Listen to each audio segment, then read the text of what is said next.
Good morning. Today we will look at boiling. But before I get to boiling, we'll just quickly overview what we have learned in convection. I'll spend a few minutes saying that how is it that we got data for the fluid flow heat transfer problems that we have seen in forced and natural convection, and then we'll go on to boiling. So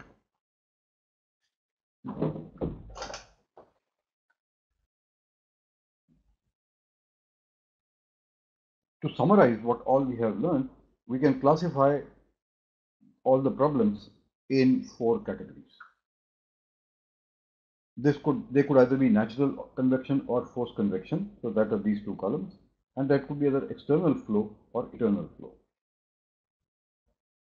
And we saw several examples of natural convection external flow is a flat plate in a large fluid, or a cylinder in a large fluid, or a sphere in a large fluid. Natural convection internal flow, we looked at enclosures through which there is a fluid subjected to a temperature gradient. Under forced convection external flow, we looked at flow over a flat plate, we looked at flow through tubes, flow over cylinders. And forced convection internal flows, we saw flow through tubes, flow through ducts. And we came across many applications of each one of these in engineering. And what we learned in all of this is finally, what is the relation between the heat flux at the wall and a sort of a temperature difference between the fluid and the wall.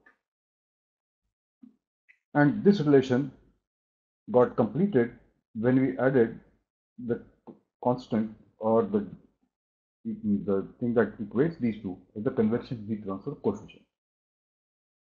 And this could be the local one, which is over a small area, or the average heat transfer coefficient. Average because we have said that it will apply over the entire surface, where somewhere there could be a locally high heat transfer coefficient, somewhere there could be a locally lower heat transfer coefficient. So this is what we learned, that finally H depends on the fluid dynamics of the flow.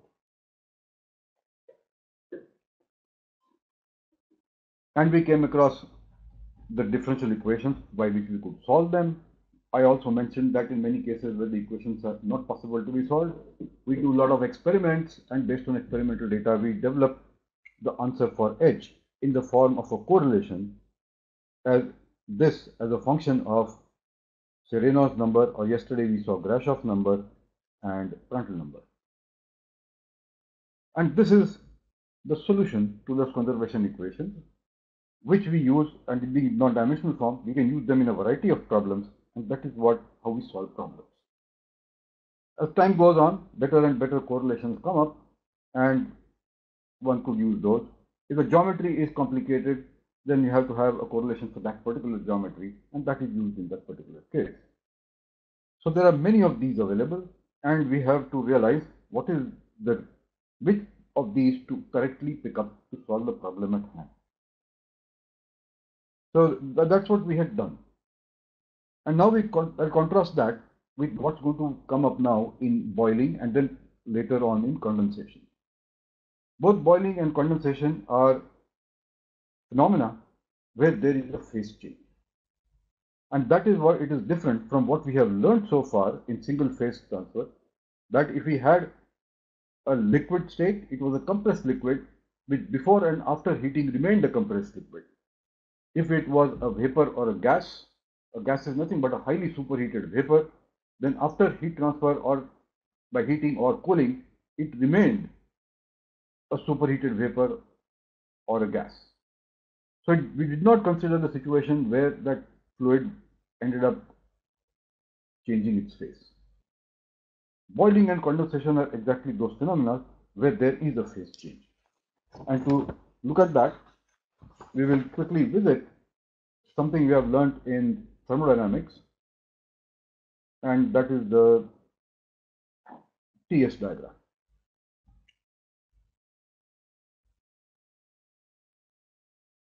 Okay, and what we saw there is all types of convection heat transfer in the gas phase, they were lines that were going like this.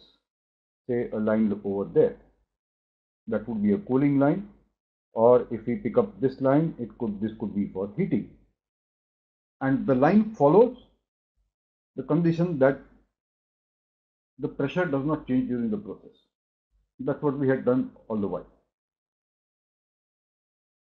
The second case, which was the heating and cooling of a liquid, falls in this tiny little region which we cannot even see there. But if I blow up a little bit of this part, that this is the saturation curve and this is the line over here, which is the 100 megapascal bar, then the heating process which follow constant pressure, they will follow pretty much like this.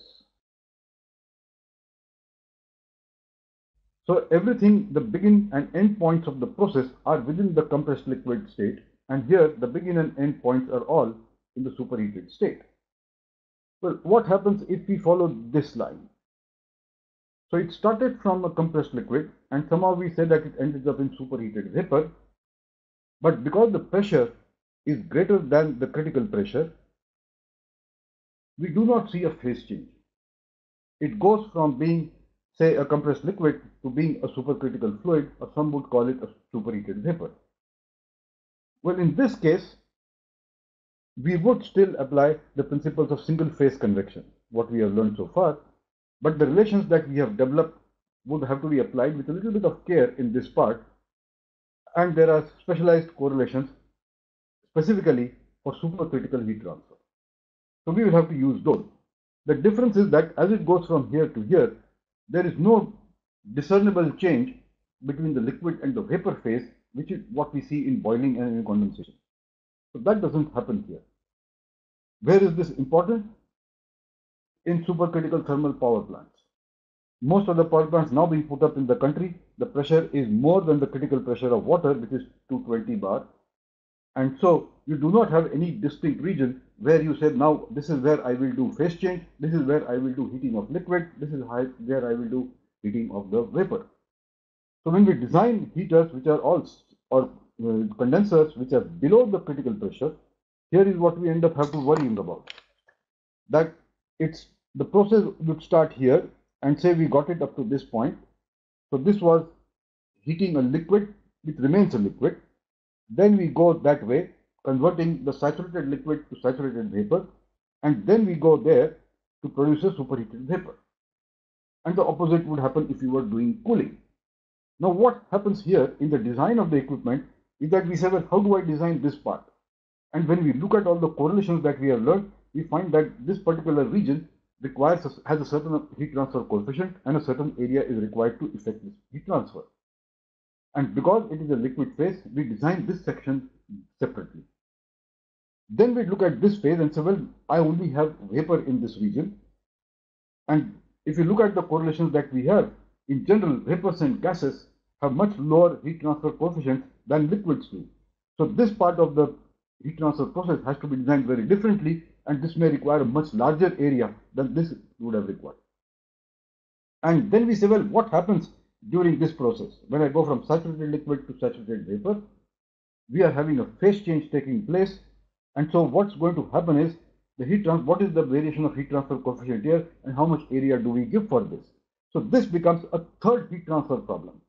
So what was there as a thermodynamics problem in the heat transfer part becomes three things in sequence, one after the other, where we provide this particular design for heating the liquid to saturated liquid state.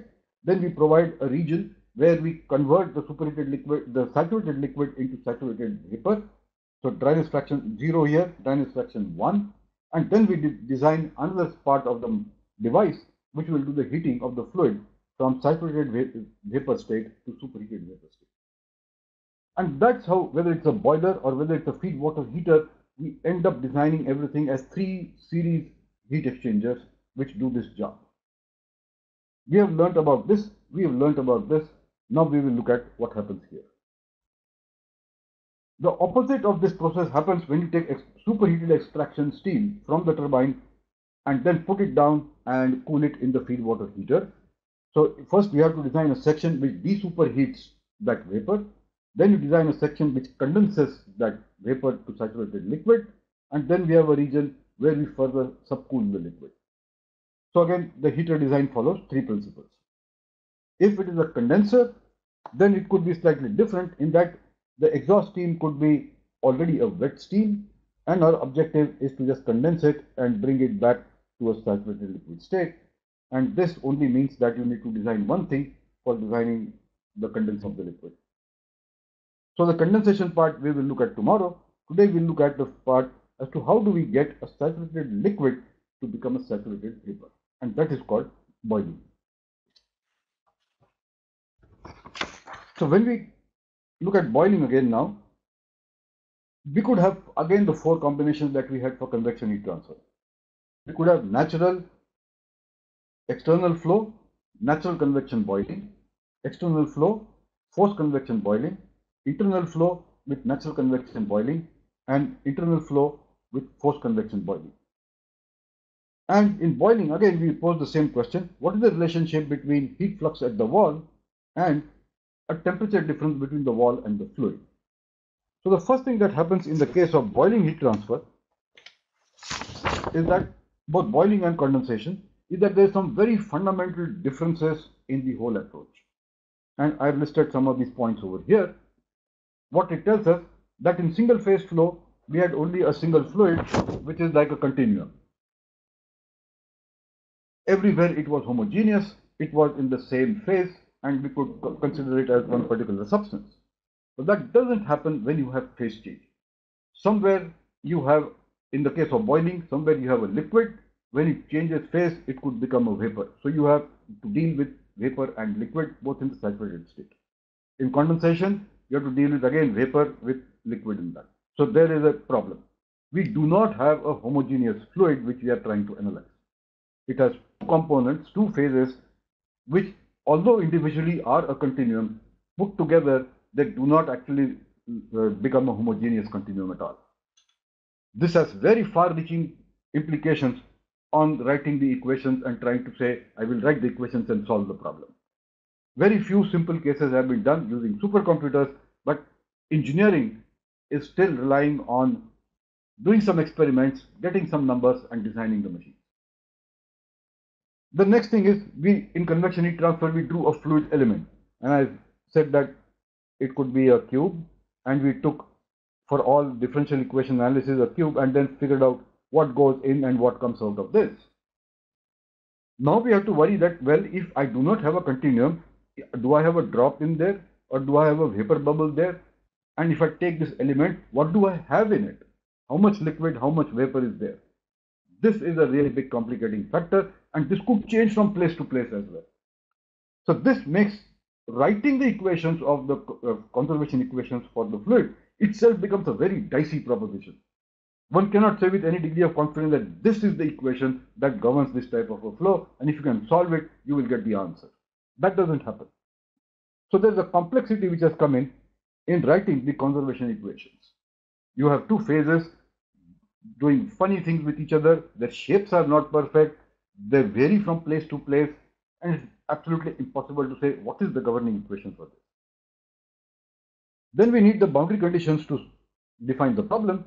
And fortunately here we don't have too much of a problem in that we say at the wall I have certain temperature or a certain heat flux and rest of the fluid is at its saturated state.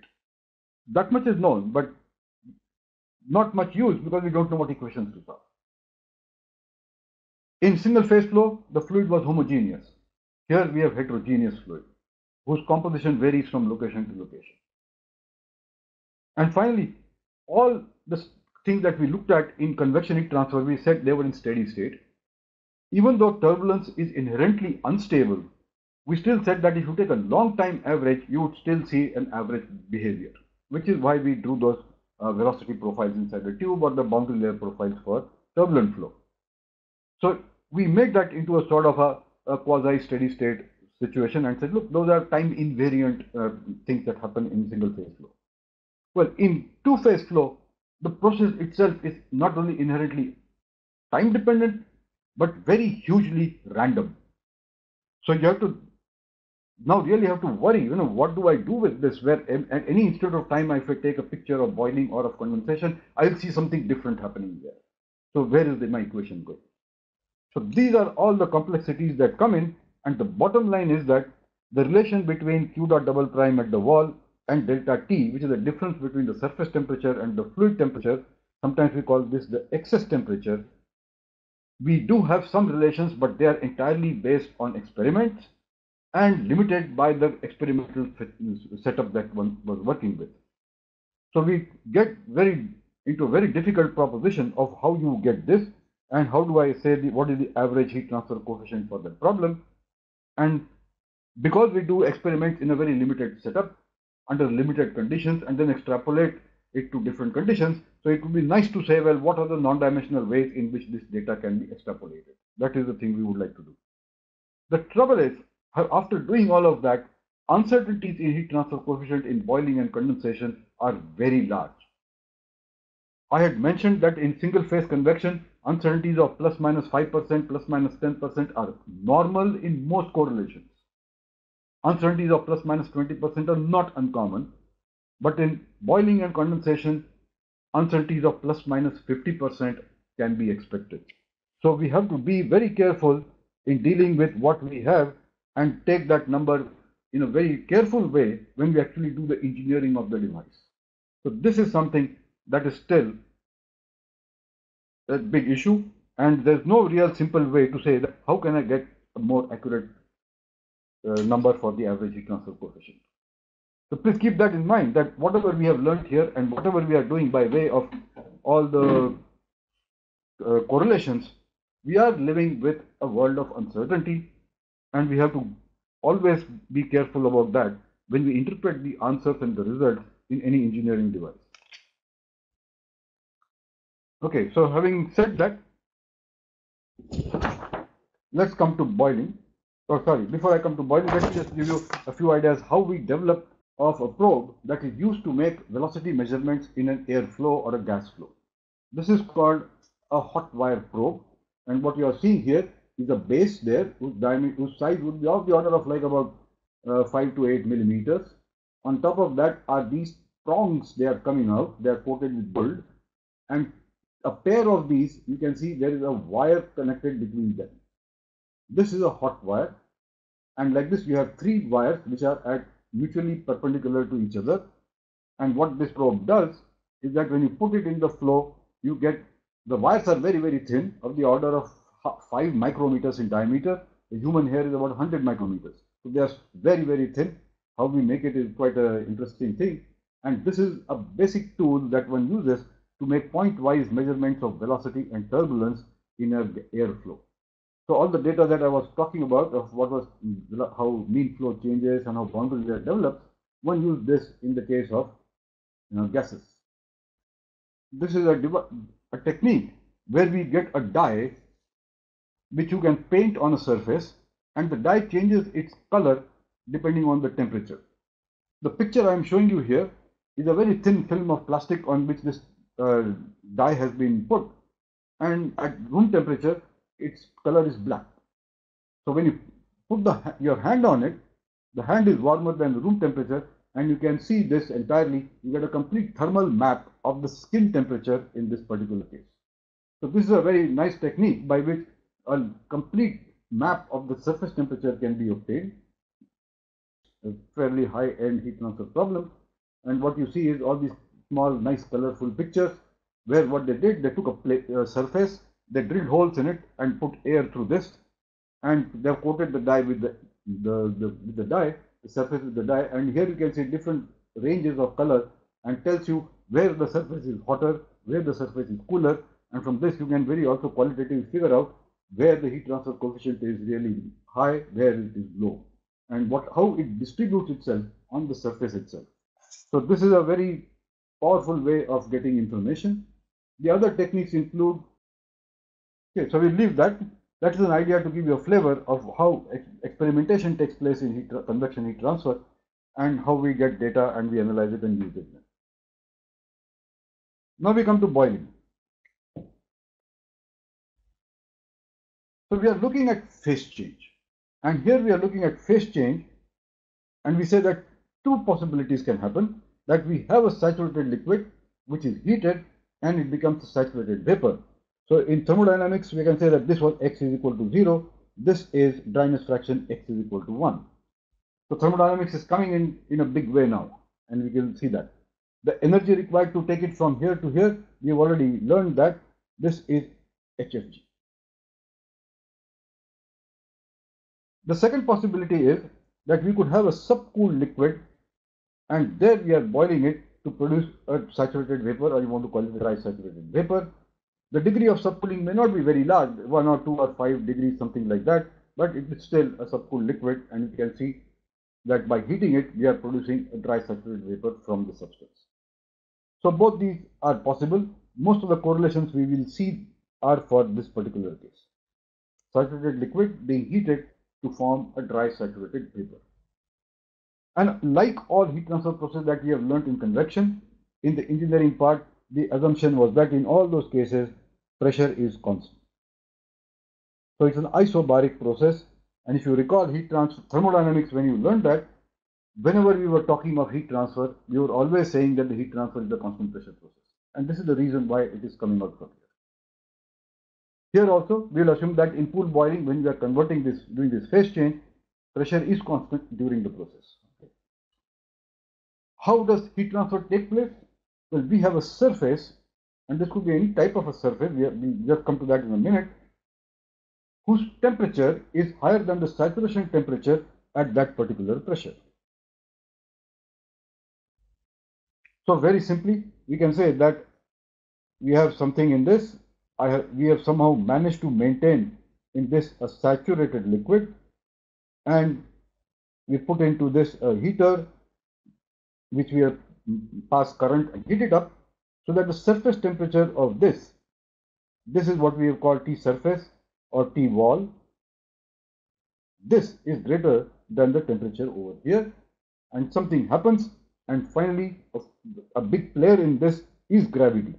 Whether we acknowledge that or not, gravity is an important player, and finally because of that we start getting vapor from the free surface of the fluid, and we can say that the top of this is exposed to either to saturated vapor, or to say, like if you're boiling water in a pan, then this would be subjected to air into which this vapor is coming out. So that is the first thing that is happening, that we need to quantify what is the surface temperature. The very fact that boiling occurs means that the pressure is less than the critical pressure, and to be very precise, we can even say this is greater than the triple point pressure of the substance. It is only between these two pressures that a phase change can be seen, as thermodynamics has taught us. So now the question is, what do we see happening at the surface? And I'll show you a few pictures in a minute. But if you have taken a pot of water, put it on a gas stove or an electric heater, and then put it on, and you keep observing what happens in it, you will see that you can sometimes see water moving here and there, and then you can see some bubbles coming. It starts making a sound like tick, tick, tick, tick, and then you can see a lot of bubbles coming out, and then the whole thing is boiling over like that. That is what is happening, and that is what we are trying to study. What that process, if you see, does is that essentially it did form vapor bubbles at the surface, or the fluid got heated at the surface, something happened there, and it went out. And when it went out, it left the surface. A new bubble formed up. That put up 1 degree of randomness, that at any point on this surface, with time, sometimes there is liquid, sometimes there is vapor, sometimes there is a bubble. There are also times that if you look at another point, this may not be happening. So if you are boiling water in a pot, you will see that bubbles originate at certain points on the inside the vessel and not everywhere. So those points that are where the bubbles are originating, those are what you call nucleation sites, and not the entire surface is covered with nucleation sites. So what we will do is we will look at what are the basic features of these types of problems and ask the question, how can I predict the relation between the wall heat flux and the excess temperature difference, that is difference in TW minus the T infinity or the T saturation that you may want to call it. So the saturated liquid, what we are calling as T sat, this plays the role of T infinity that we have looked at so far. Okay, so this is what we are going to do. I'll show you a few pictures of boiling and then we'll come back and see what to look at. Okay, these are taken from the internet, but there is no reason why we cannot make it in our own lab or in our own house. Here you have a transparent vessel made of glass in which water has been kept and is being heated from the bottom by a gas burner. And what you are seeing is here, if you observe, a small bubble is formed over there, almost spherical. Then you can see another bubble which is above this, another bubble which is here, then here, and finally it comes here, and there is a vigorous thing happening at the surface because these bubbles are bursting out. This is one example of what we call that you have a vessel which is full of liquid, and that is what you are seeing as a pool of liquid. So we'll come back to this and see what is the dynamics of this. So let's see what are the types of boiling that we encounter in engineering. Okay, so first is this very thing that I just showed you, which is what we call as pool boiling. And we have two possibilities of pool boiling. A vessel in which we have the liquid and we say that this is at T saturation.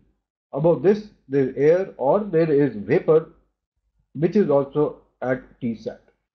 So you have x equal to 1 there, x equal to 0 over there.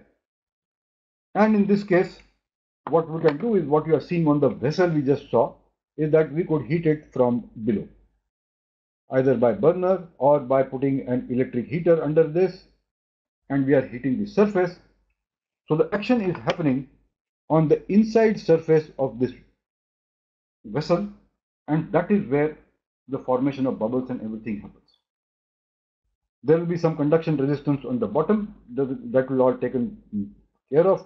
We are going to say, well, what is the TW that is happening and what is the rate at which water liquid is becoming vapor. That is what we are interested in. Practical examples of this is cooking, as we just saw, whether we are cooking rice or whether we are cooking dal or maybe boiling eggs. Everywhere you are essentially seeing the same process happening. Another example would be that if you have a very large pool vessel in which at some surface you are heating it from the bottom, this is encountered in refrigeration and some air conditioning applications, but those are rather few. This particular thing about making a pool and understanding the boiling is how our understanding of boiling started several decades ago, maybe about 60-70 years back. This was the simplest thing to make. It was a logical extension from convection in an external situation, external flow condition, and so there's a lot of information available on this. But if you look at the practical applicability of how frequently I will see this, it is not very much. It's somewhat limited in its practical application. An application that is a little more frequent is that we do have a pool. So this is our saturated liquid. We are not heating the container anymore. This is, say, adiabatic in the ideal case.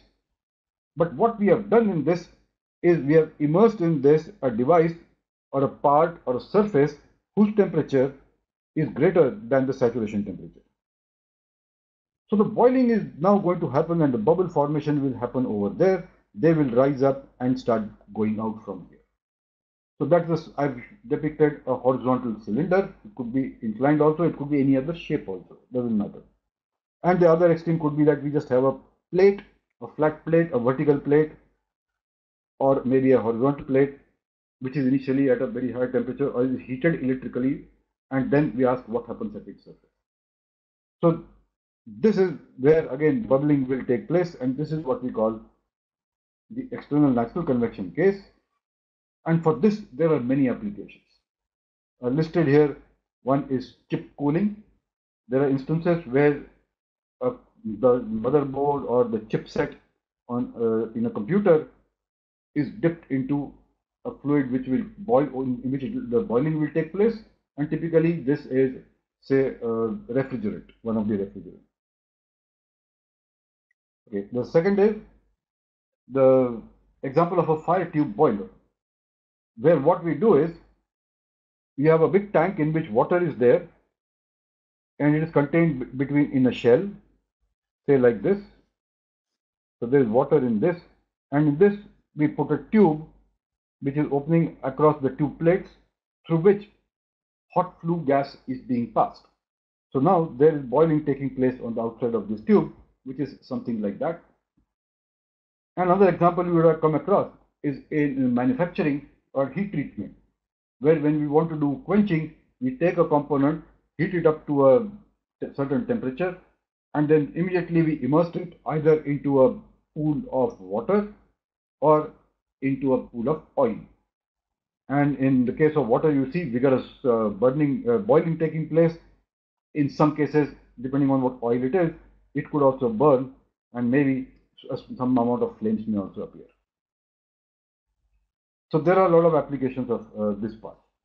And what we want to know in the heat treatment process is what is the rate of change of temperature in the component. So that tells you what is the material transformation that has taken place, and that tells you what is it that you are going to get out of this particular type of a cooling process. So that was the example of external natural convection boiling. Now look at external forced convection boiling. That means you have a very large pool and there is a surface on which boiling will take place, and this fluid is got forced convection is in motion.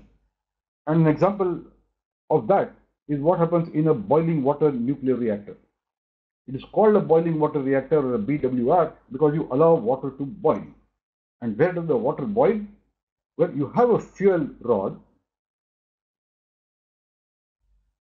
in which nuclear reactions are taking place. Inside the rod, there are pellets of uranium where fission is taking place. That is generating heat. This heat is being conducted to the external wall of the tube and then to the water. So one class of nuclear reactors is BWR reactors, where you pump in almost like a saturated water,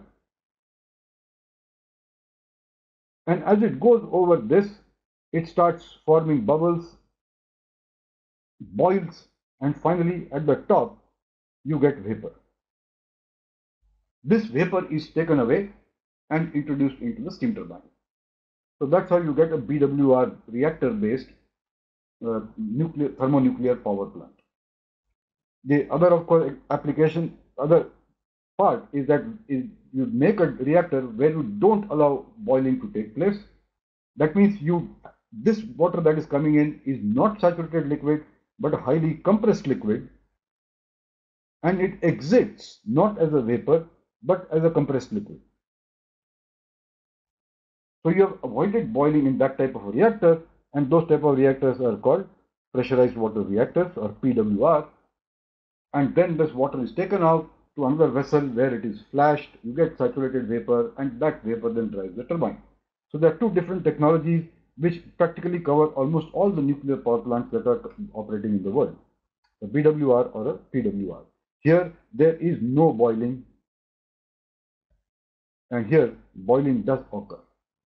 And this was one of the main reasons why there was so much research done on boiling heat transfer in the first place, that if you have a nuclear fuel rod on top of which boiling is taking place, we will see in a little while what happens locally where bubbles are formed, that there is a very high temperature and you could have really a problem there. So that's an example of external forced convection boiling. Now look at internal flows. And we say, what is the example of an internal flow with natural convection where boiling takes place? And the example of that is a boiler of a thermal power plant, especially older thermal power plants. What is done in these plants is that you have a drum, a boiler drum, in which we get a saturated state. From here, a pipe brings this water down and introduces it to the bottom of this tube. So here the water is saturated liquid or slightly subcooled liquid. So the saturated liquid comes in here, it remains a liquid, then it goes through this tube which is exposed to a furnace.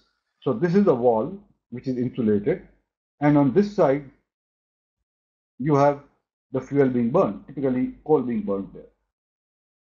This is burning, this is giving heat transfer by radiation and by convection to the outside wall of the tube, And what is happening inside is that as the fluid here gets heated up, it begins to rise, and at some point it also starts to form bubbles.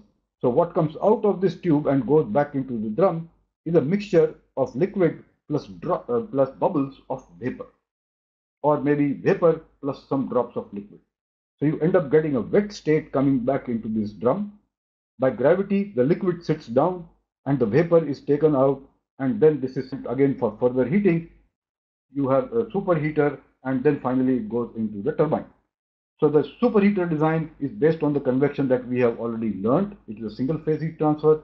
What happens inside this tube is entirely by gravity, that you have gravity acting there, and because the water got lighter and the bubbles were formed, they rose up and finally went up. So the height of this tube is an important parameter in the design of these type of boilers.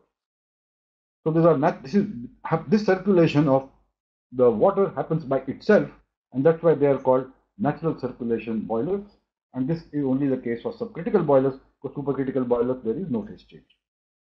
We also have another application of heat pipes. What we do is we have a pipe and we fill it up a little bit with some refrigerant, which is at some temperature. This is liquid here, this is vapor here. And what one does is use this pipe so that this part of the pipe is in a hotter environment, and then the other end of the pipe here, this is being cooled. So what is happening here is, because of this heating, this is boiling. It forms a vapor which goes up there, condenses, and comes back along the walls of this tube. So it's doing nothing but transferring heat from here to here. There's no work transfer involved in this, but the advantage one gets is that you get very high local heat flux at this point by doing this than what you would have got by single phase heat transfer. And that is one of the attractive features of boiling. That is called a heat pipe. It's been used in many places, including in some of the computer cooling chips. And the fourth combination that is now left is internal forced convection heat transfer, which is internal forced convection boiling inside tubes. And where do we see this? We'll see this in a package boiler where you have a tube. I'm just drawing the shape of the tube like this. And inside this is hot. Over the tube, we have hot gases which are produced by burning of flame. What came in was maybe subcooled liquid. What goes out is saturated vapor.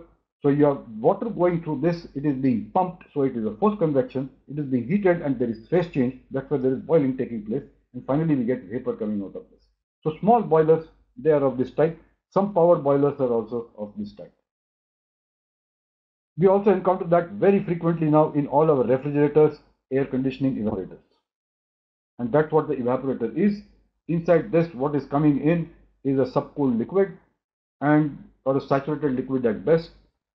And then it gets heated up in the process of cooling the room or cooling the space. And because of that, that liquid ends up, or a liquid vapor mixture gets heated up. It's a wet mixture which comes out, gets to a dry saturated vapor, then it gets further heated up a little bit, a slightly superheated vapor, then it leaves. That's how we get the cooling process in refrigerators and air conditioners. And the third process is in chip cooling, and I'll show you a picture of that. And this is a very futuristic type of a chip that is coming out, where right now, when we say we have an 8-core processor or a 16-core processor, we have a processor on which physically there are so many cores. This has got its own limitations, and what people are looking at is, can we put these cores vertically one above the other? It will make the chip much more compact and much more faster, but it requires a lot of cooling. And so here is what they have made this arrangement, and show that. So here is what it is. This is the layer of the processors, microprocessor, the core, which produces the heat when you are running it. And what we have done is we have a small little pump over there, which is pumping liquid refrigerant into this. It boils in this tube, comes out as vapor, then you cool it in a condenser and you get liquid back, and it is pumped back into this.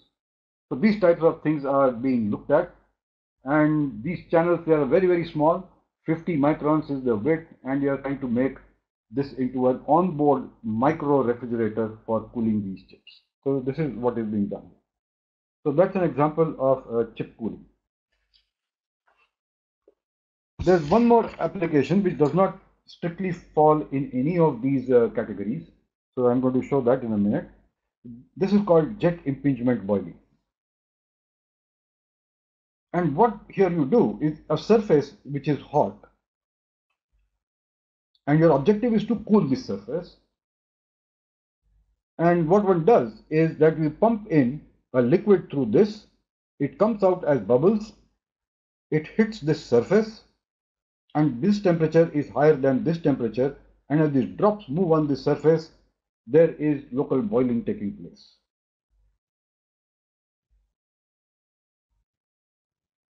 The idea is that since a fresh cold liquid is again coming, hitting, and then moving away, again coming, hitting, and moving away, and there is phase change taking place, then locally in a very small area here, say, you get a heat transfer coefficient which is very, very high. As such, boiling gives heat transfer coefficient which are like 10 times greater than convection heat transfer. Impingement jet heat transfer gives heat transfer coefficient another 10 times greater than boiling heat transfer. So this is a very, very attractive thing for cooling something. Such ideas have been used for cooling chips, where locally you want to do a cooling, and with a small little jet you keep pumping on it drops of saturated liquid, it boils, cools it very fast, and your temperatures come down. So that is one example of chip cooling. A real big example of this was in continuous casting. And what happens here, if you have learned in any of your manufacturing courses, is that we put liquid metal here, it could be say steel, and from there this liquid metal drops down. And the traditional idea is that we take this liquid metal, put it in the mold, make it into a solid slab, and then we take that slab away, take it into a furnace, again heat it up, then you put it into a rolling mill and start making shapes out of that.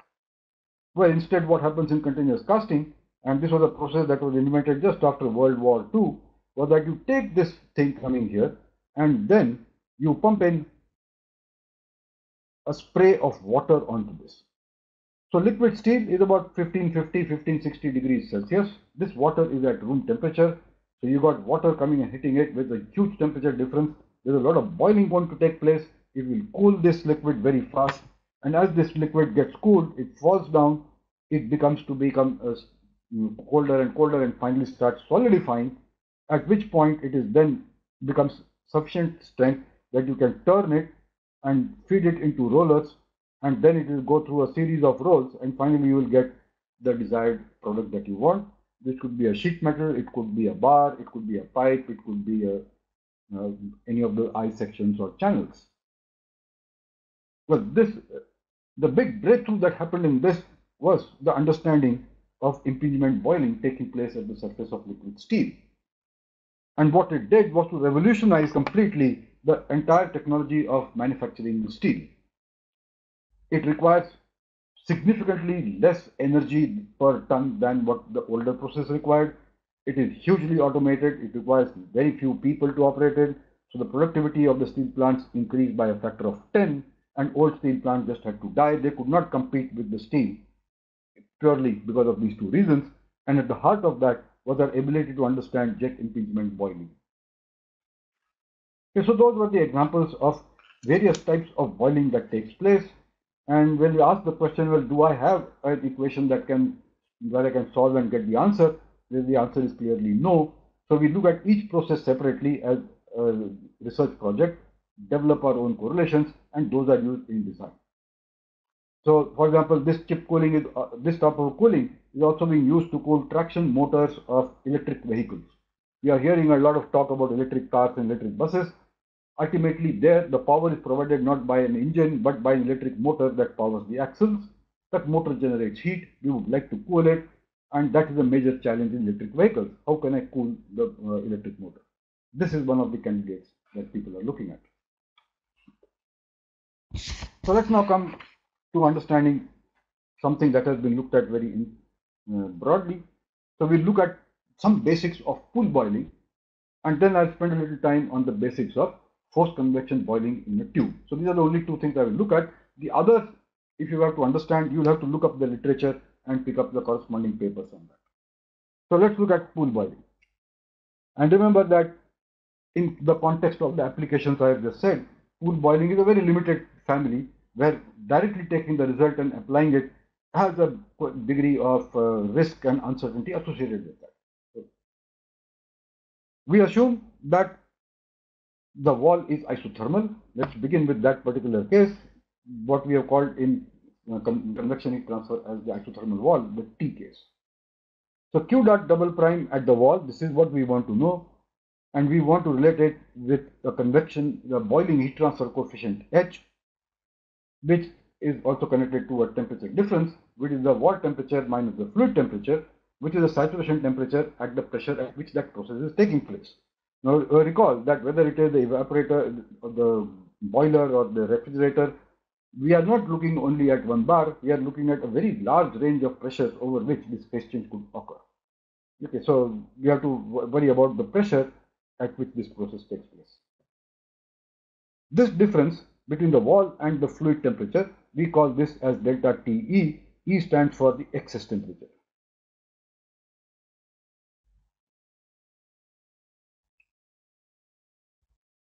So this is one part of the story. The accompanying part is that this also has to be equal to the energy taken away from a thermodynamic perspective, which is the HFG. This is the specific enthalpy of evaporation multiplied by the mass flow rate of the liquid being going into vapor, which we call as the mass flow rate of boiling. So m dot double prime in boiling multiplied by the specific enthalpy of evaporation is the heat transfer rate that is coming from the wall, and this automatically assumes that overall the whole system is in steady state. Okay, so this is what is happening.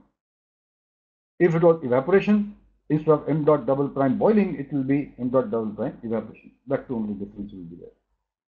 But remember, you can recall that HFG is the specific enthalpy of evaporation, which is defined as Hg minus Hf for a saturated state.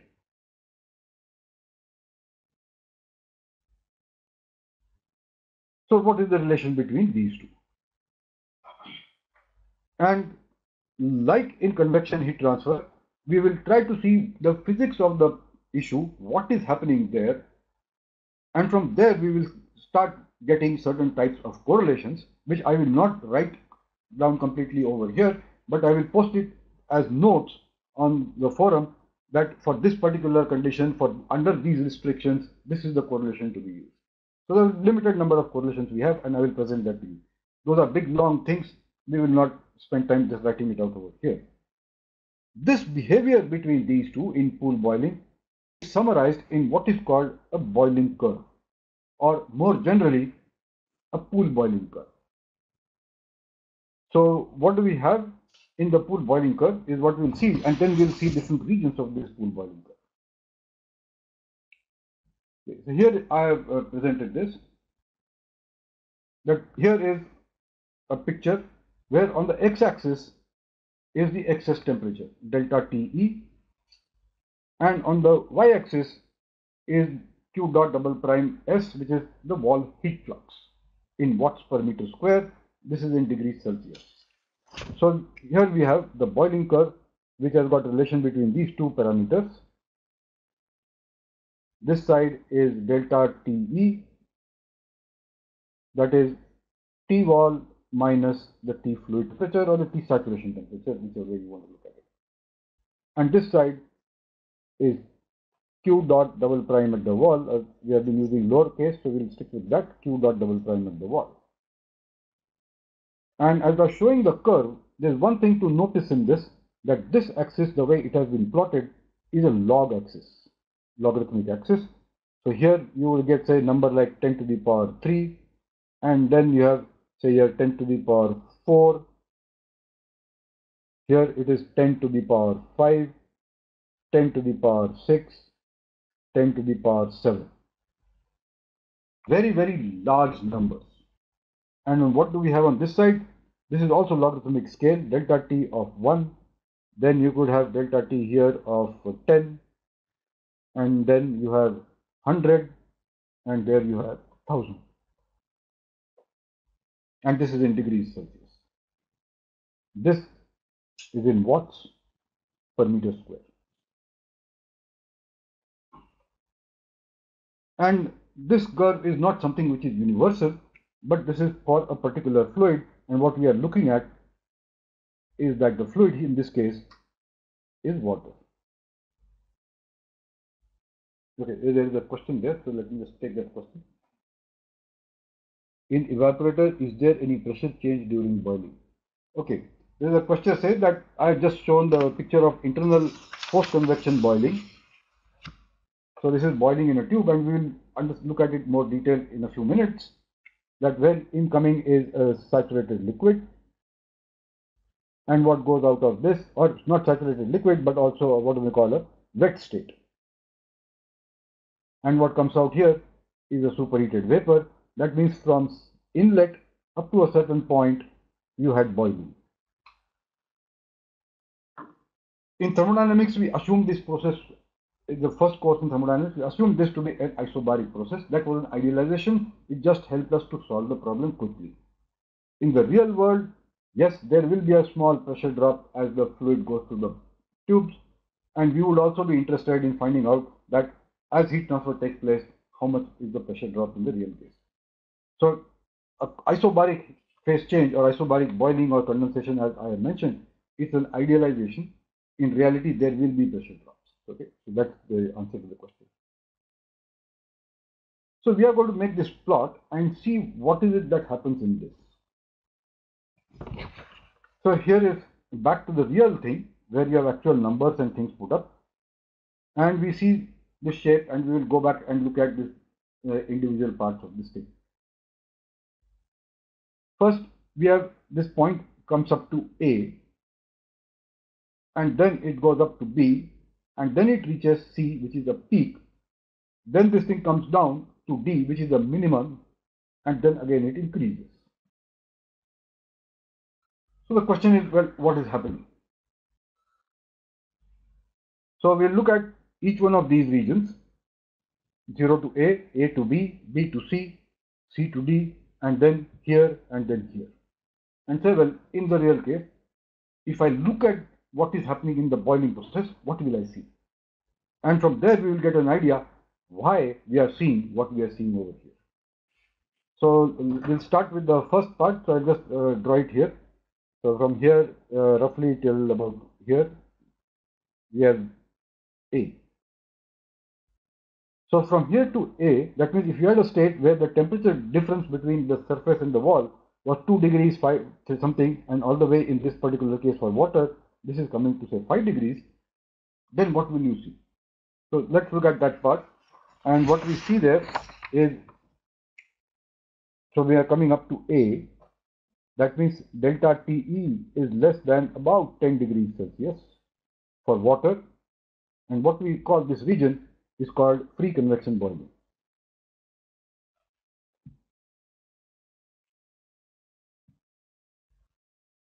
So what happens here? So take that same vessel that we were looking at, and this is probably something you can see even in the kitchen. If you have this surface and this is being heated up, so this wall is at TW, and in top of this, this is the surface of the fluid. And we say, well, what happens in free convection boiling? What is happening here is that it's not something that our classical thermodynamics helps us to understand. We have to go to non-equilibrium thermodynamics in some sense, that a little bit of a fluid over here, a fluid element, its temperature goes slightly above the saturation temperature, but it does not change phase. This happens, the phenomena is not equilibrium, but it's a non-equilibrium phenomena. It rises up, and as the pressure keeps decreasing, its volume increases slightly. Then it rises up by buoyancy. Remember, this is buoyancy again. It comes up here, and finally it comes to the surface, and where the phase change takes place, and you have saturated vapor coming up. So this is what is happening in free convection, that there is no bubble formation yet. Some fluid has become superheated liquid locally for a small amount, it rises and then flashes off.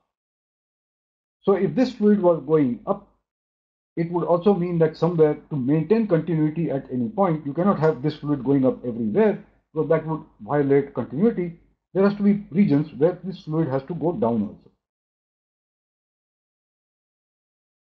And it's very difficult to do that in the kitchen, because if you have seen, if you have taken a steel vessel or an aluminum vessel and start heating it from flame, and after a while when the water is boiled and you want to pour it into making tea or coffee, then you can see that as you are turning the vessel down and the water begins to contact this surface here, it starts to boil over there. And it produces all types of crackling sound. And that is happening because when you're heating it from here, these walls got heated by the gases going up here, and this wall here, its temperature became more than the saturation temperature. So when you are trying to pour it, it starts crackling and it starts boiling over there, and you can see bubbles bouncing off and sometimes falling on your hand. So it was the case where the wall itself got hot. So what happens in that case is that along the wall also, the fluid, because of convection, will rise up. So in between somewhere, you can see that water is moving down. And if you want to really visualize this, a very simple thing would be to heat this water and put a few crystals of potassium permanganate into it and see where the streak of that color goes, and it will tell you what type of circulation is taking place in this. It has to happen in order to maintain continuity. So this is what happens in pre-convection boiling. And what happens here is that if you look at the literature, H is proportional to the excess temperature to the power of 1/4 to a 1/3 power. The detailed expression I will give out in the notes. I'm not going to spend time writing this whole thing over here. But this is our first thing that happens, is free convection boiling, which took us in this first part of the curve. So this is what is happening from here to here. This is free convection boiling.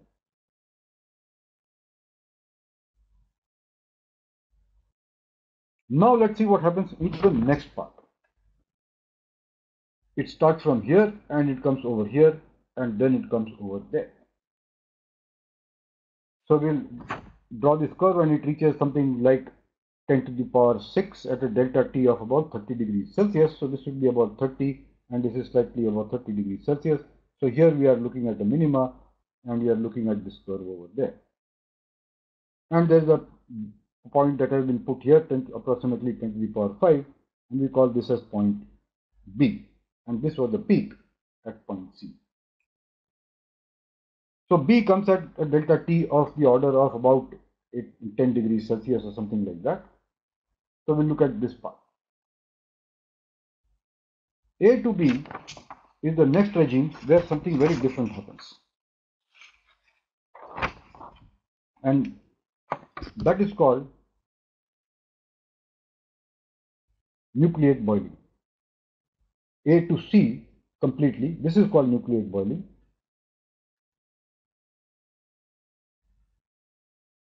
Which has got two regions, A to B, which is what is called also subcooled boiling,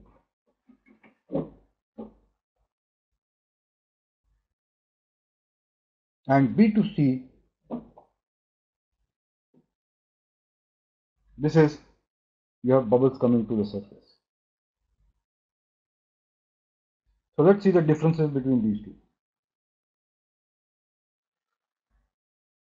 That's our pool, and we are maintaining a certain, this is at saturated liquid, and we are maintaining the surface at a certain temperature. What happens in A to B, which is subcooled boiling, is that at a lower value of delta T, which is why A to B is on the lower range, you'll find a bubble is formed there. It grows a little bit, detaches from the surface, but as it comes out, it sees cooler liquid there. It begins to condense, forms a superheated blob of superheated vapor, comes to the surface, and the vapor goes out. So the bubble does not reach the surface. And if you observe carefully in heating water in the kitchen, you'll actually see this happening. You'll see bubbles coming but disappearing. And say, oh, where did the bubble go? Well, it became a superheated, a little bit of a superheated liquid, and it came out of that part. So this is A to B region, where the bubble does not reach the surface, but at the surface, you do see this phenomena that a small bubble is formed, this bubble grows, then it grows, and at some point buoyancy, so this is now a surface tension phenomena coming in. It is held to the surface because of surface tension, and at some point when the buoyancy overtakes it, it detaches, and then as it goes up, as you saw in that picture, these bubbles take all sorts of funny shapes. They become much more flatter. And there's a reason for that. And finally, they come up. B to C region is where now you have a slightly more temperature difference. So when this bubble grew and detached itself, it was sufficiently big that it could rise, take all those shapes, and finally come and burst at the surface and release the vapor which was inside this. So these are bubbles that contain saturated vapor. They transport the saturated vapor up and burst.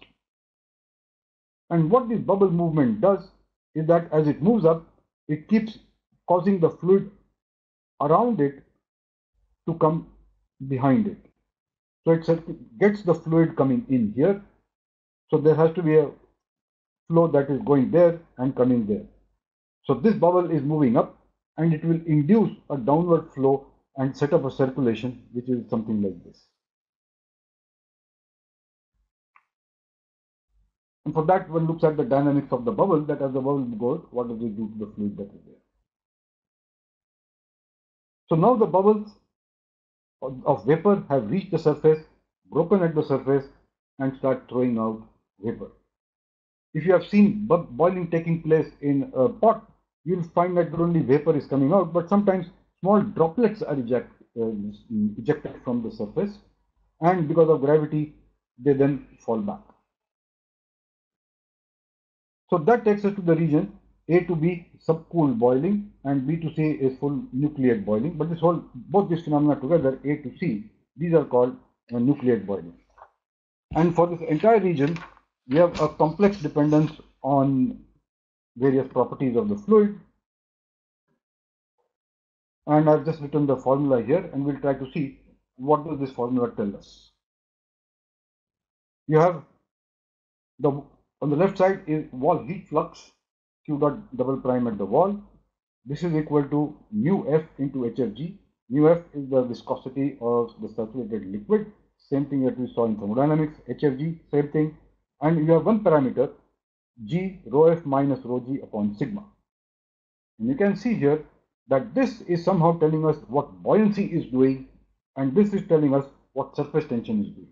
There is some sort of a ratio of these two forces. It is raised to the power half. And then you have yet another term here, which is Cpf into delta Te. So this is the constant pressure specific heat of the liquid multiplied by the excess temperature, some sort of an energy type of a term, divided by CSF multiplied by HFG into Prandtl number to some power. So this is telling us some sort of energy taken to the ratio of what is something like phase change related energy. This is a constant that depends on the nature of the surface. Prandtl number is the Prandtl number of the liquid. So that's how we get this relation. It is whole thing to the whole thing cube, and that's the type of a complex relation which is valid for pool boiling in the nucleate boiling region. So it tells you that as delta T increases, Q dot W increases. So that is what you are seeing. In the earlier case where you had pre-convection boiling, delta T was increasing very weakly. So the shape of that slope of that curve was relatively less. So let us spend some time now looking at this thing, which tells us what is the nature of the surface and how does it affect boiling. So what we have looked at is that here was the vessel at the surface of which this boiling was taking place. Now I can suggest to you to do a small experiment, and you'll see something very strange happening, that if you are heating water in a pot, and at some point if it is just about to boil, some few bubbles have started appearing. At that point you take a teaspoon or a tablespoon of sugar or maybe even salt and put it in this water, and you'll see a very funny thing happening. Or it's not that, you can even take a little bit of sand and put it in that water, and suddenly you will find the whole water boils for a few seconds and then again settles down. What happens there is that when you drop those things into this water, these are particles that will come and settle down. In the case of sand, they will not dissolve, but if it was sugar that you poured, the sugar particles will come there and sit there, or the salt particles, they will sit there. they form small little roughnesses at the surface, and these small little tiny roughnesses, this is what is called a nucleation site.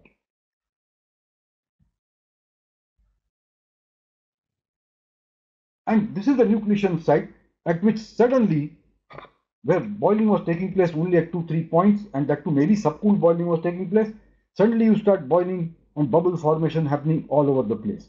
So this whole vessel suddenly bursts with lot of bubbles and they all come to the surface. If it was salt or sugar, in a second, a couple of seconds, that sugar or salt dissolves in the water, the nucleation site disappears, it reverts back to what we were seeing happening, and you again take its own sweet time to get boiled up.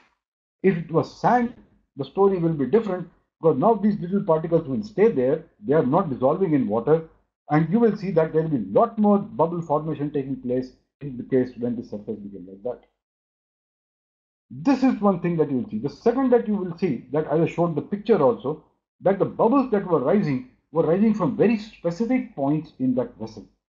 And if you very closely observe, every time you boil water in that vessel, bubbles only appear at that particular point.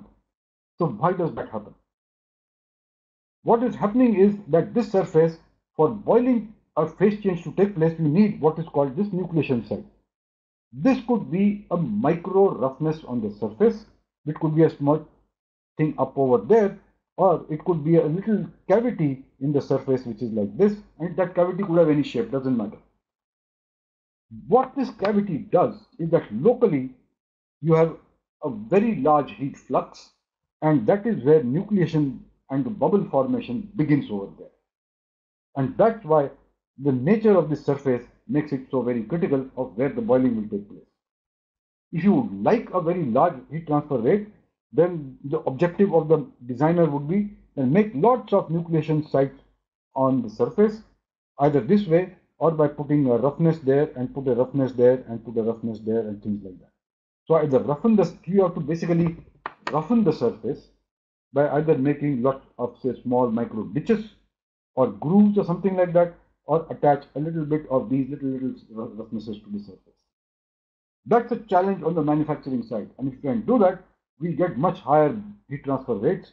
And many of the tubes that we see these days, the applications, refrigerators or even boilers, they do have these features which enhance local boiling, and they encourage nucleation to take place by artificially creating these nucleation sites. A practically manufactured surface has a certain roughness, but it is not 100% smooth ever, and over a period of time you gradually see these things happening. And the other thing that it does is, because locally the heat transfer is high, the temperatures are higher, this nucleation site will continue to wear out slowly. It will cause failure of the material at that point. And that's what happens in power plant tubes, where at one point where there's a lot of nucleation taking place, which was not expected or controlled, then that is where the tube thickness will slowly keep decreasing. Internally it is pressurized, at some point the tube will burst. And that's a very common occurrence in boilers, in power plants. So what we are seeing in this whole process of nucleation boiling is a very important thing, which is how to get this nucleation things coming in, or how do I control it, or can I predict it? It is the same issue that comes in boiling water reactors, where if you have boiling taking place on the outside of a tube, and where the bubbles will be formed is where there is a nucleation site, and gradually that is the site which will get eroded, and you will see another reason why that will happen. And that is where the fuel rod of a nuclear reactor could weaken, and you would like to know it as quickly as possible and probably take it out of action before it fails. So nucleation, surface finish, these are very important things that are connected to nucleate boiling. Okay, so that takes us to this point where you have a peak happening there, C, and this is called in the critical heat flux.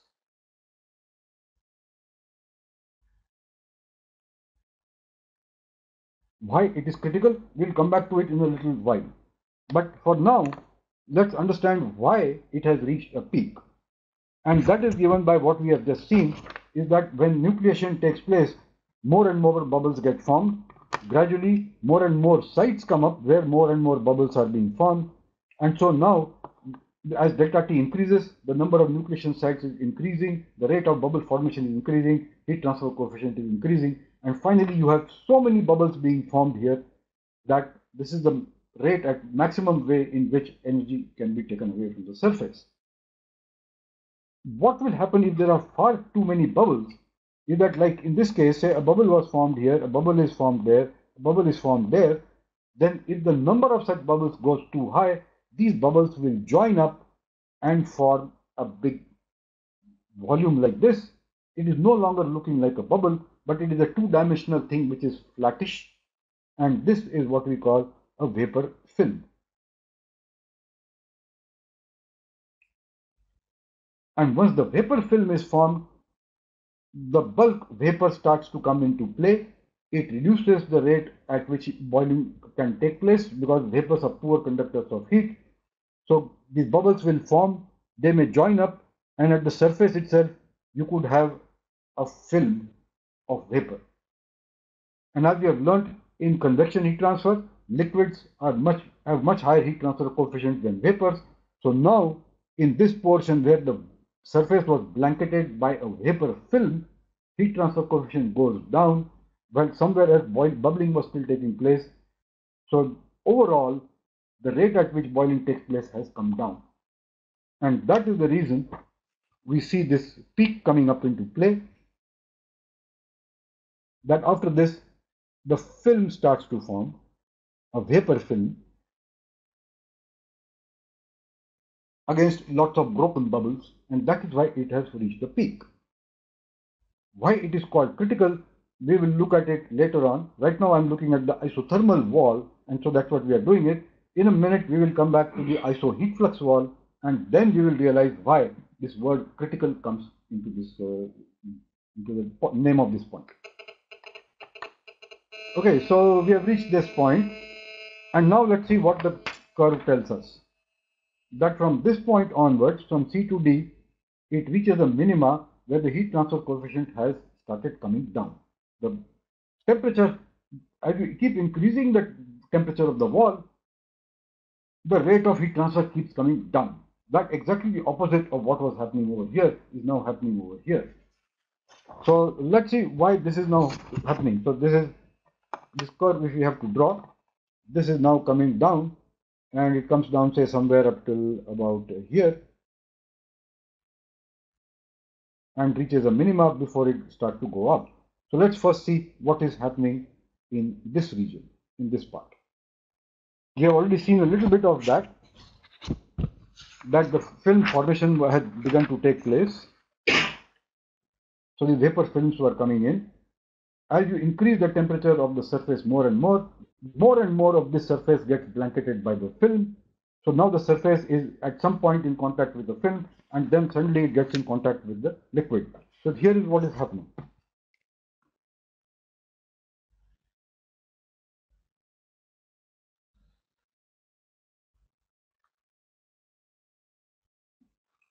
That's the surface, and we have here the liquid free surface over there. And what we are saying is now happening is that in the initial part of this curve, here is what was happening, that you formed a vapor film there, but here there were bubbles rising there. This film would break up and then start moving up, and maybe it may further break up into pieces, and this will go up. And as soon as this detaches, another amount of liquid comes in contact with the surface, and again it begins to form a film. So this part of the surface gets a smaller film, gets a bigger film, it breaks up and goes up. Another film is formed. So that's the transitory nature. The shape, size, and the rate at which these bubbles disconnect and go off, this is fairly statistical and random in nature. But bubbling frequency may not be random. You can see that there's some periodicity with that. But the shape of these big blobs of vapor, one cannot predict what shape it is. It's very irregular. It keeps breaking up. It could join up. All sorts of things happen. They will rise up finally to the surface and throw the vapor out. As the wall temperature increases further and further, more and more of this wall begins to get blanketed with vapor. So this vapor is formed very quickly. It rises up, and the liquid comes there somewhere. Again, it immediately forms a bubble, vapor, film, and it grows up. And maybe these two join up and form a bigger one. So the fluid, the surface now is increasingly seeing itself in contact with vapor, whereas when it was nucleate boiling, it was largely in contact with liquid, and occasionally when the vapor formed, it would break off and go away, bringing in more liquid in contact with the surface. So more and more of liquid was coming in contact with the surface. Here that is being hugely impeded by the formation of the film, and that's the reason heat transfer coefficient has gone down, because H in general with a liquid is much greater than H with a vapor. And that is what is the reason here. More and more of the surface is seeing vapor blanketing, heat transfer coefficients are going down, and in this case we are also seeing Q dot double prime at the wall is going down. So this is what is happening, and it reaches a point where these films have become so big that they blanket almost the entire surface, and for very large periods you have very large films being formed, and now the heat transfer rate has become really poor. And that is the point which reaches the minima over there, and this is an important point named after the scientist who discovered it. It is called the Leidenfrost point, and this is where you see a Q dot double prime is a minimum. The critical heat flux is a point where you had Q dot double prime was a maximum. So just to give an idea what the maximum minimum things would be, so let's say that the critical point for water is about 10 to the power 6 watts per meter square. So this is 10 to the power 6 watts per meter square, and the temperature difference in this particular case here is of the order of about 30 degrees Celsius. So you put that over there, and this is the value of H at the critical heat flux point. This tells you that this is of the order of, say, 3 into 10 to the power 4, about 30,000 watts per meter square per Kelvin.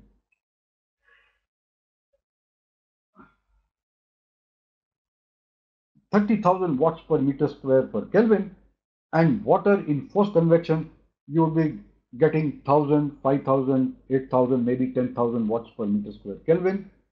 What you are getting here is something 10 times bigger than what was happening, and that's the reason why, whether it is chip cooling or many of the other applications, you want to exploit boiling as a technique for heat transfer.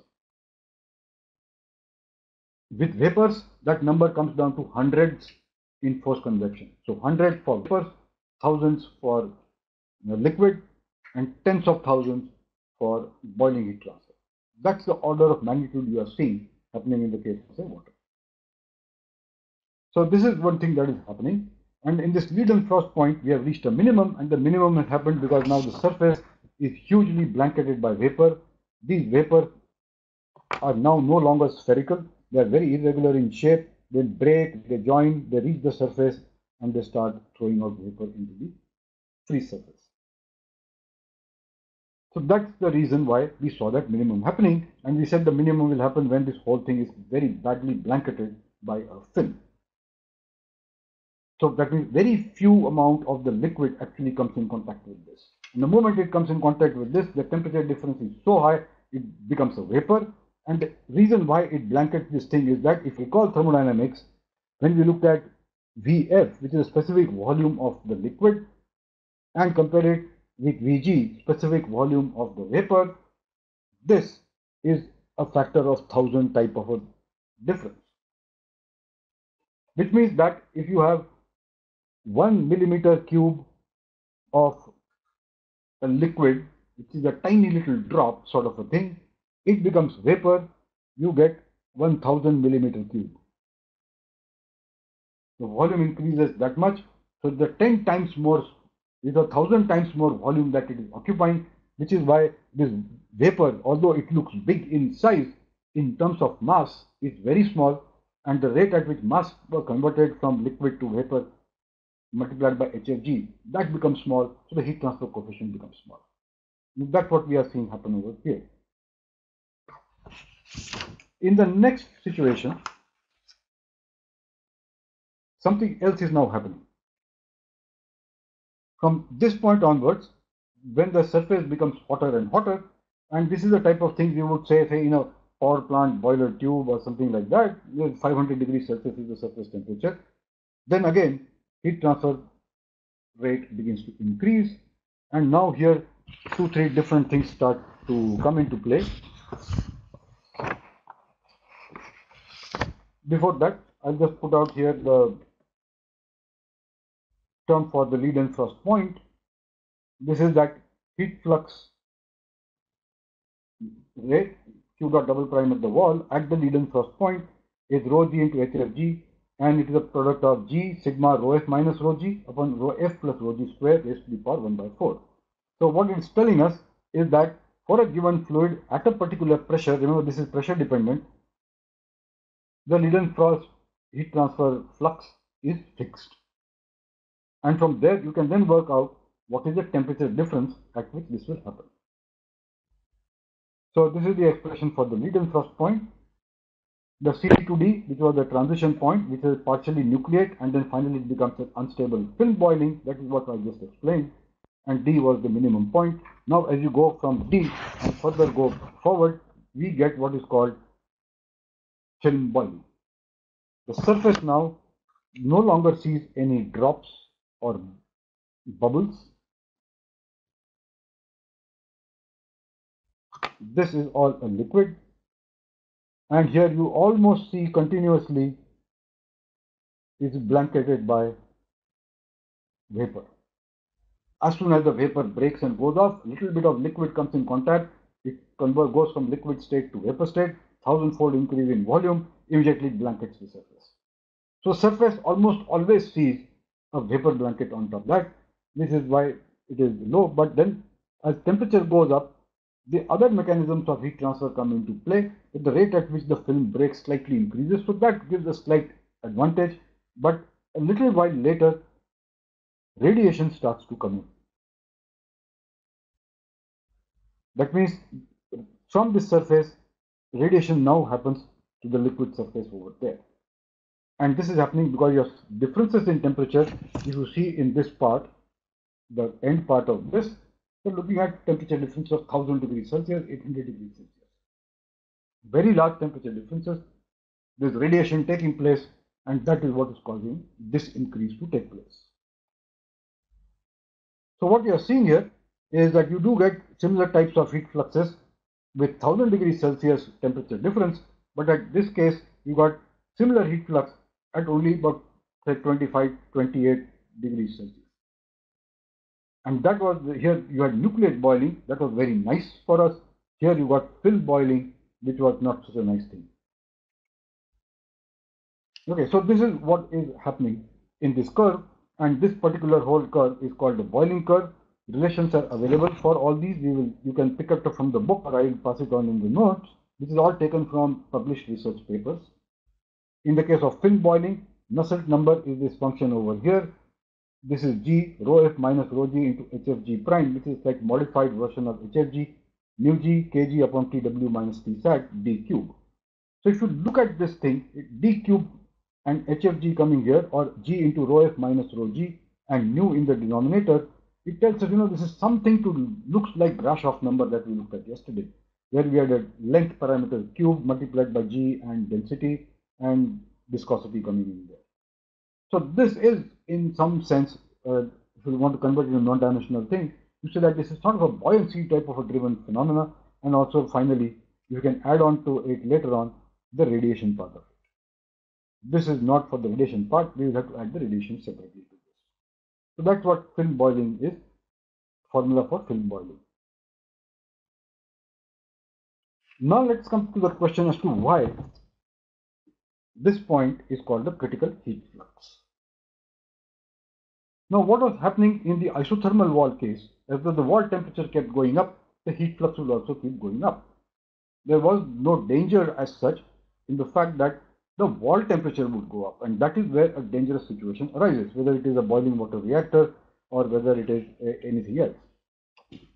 And this happens when you look at the other counterpart of this, which is when Q dot double prime at the wall is produced by, say, a constant heat flux case.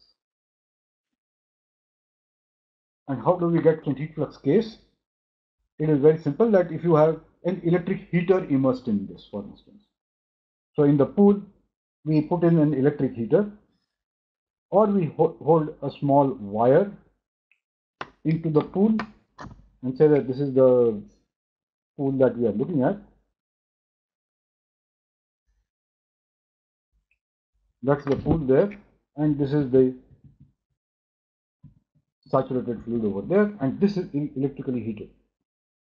So this wire need not even be that it is like this, but we could take this wire through and through and pass a current through this.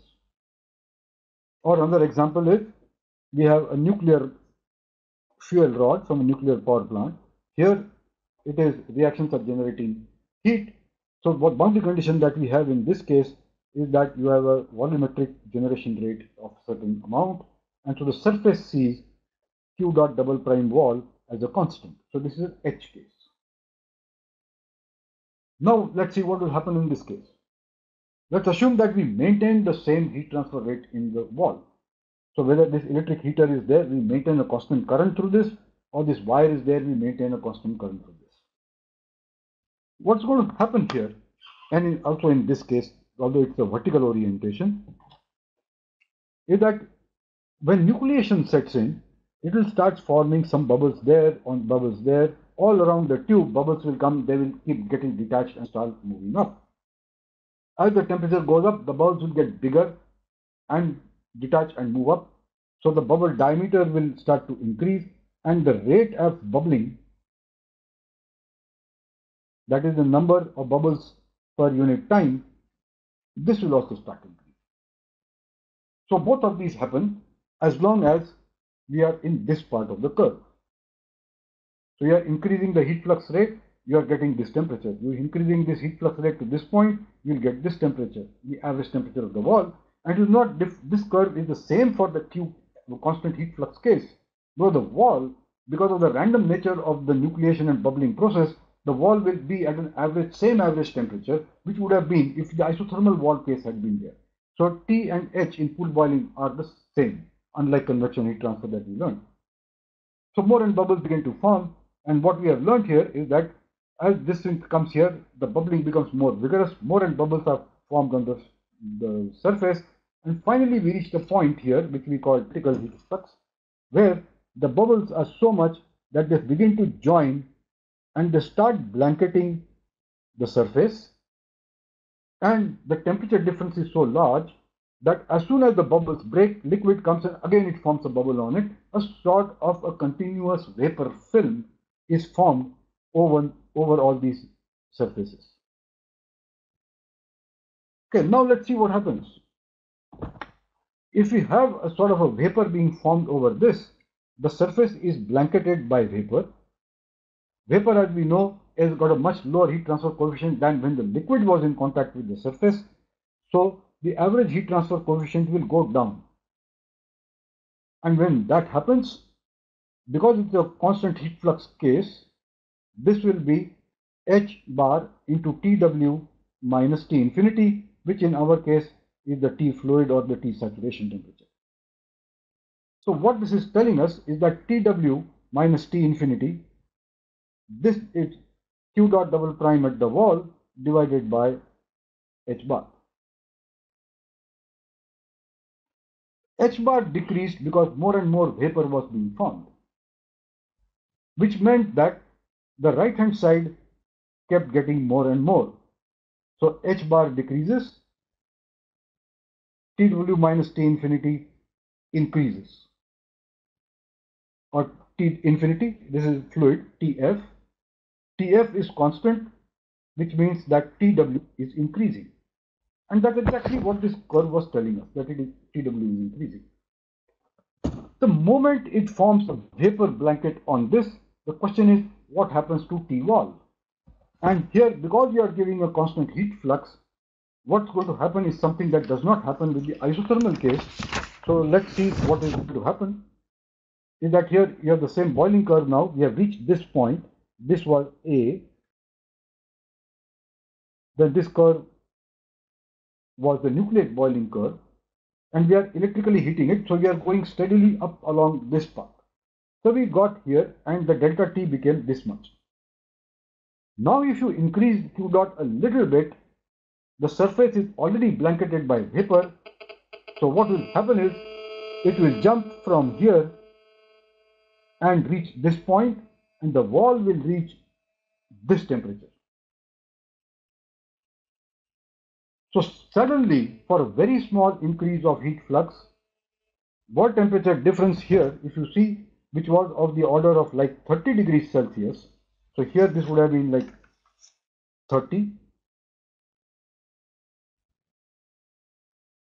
This suddenly increased and it went over here where the temperature is of the order of 1000 degrees Celsius. If the heater or the wall is robust enough and nothing is happening to it, then after that it will continue on the same curve further on. But the real world is not so nice to us, and what we are seeing here is whether it is an electric heater here, or this is a heating wire over here, or it is a zirconia tube in which the nuclear fuel has been kept.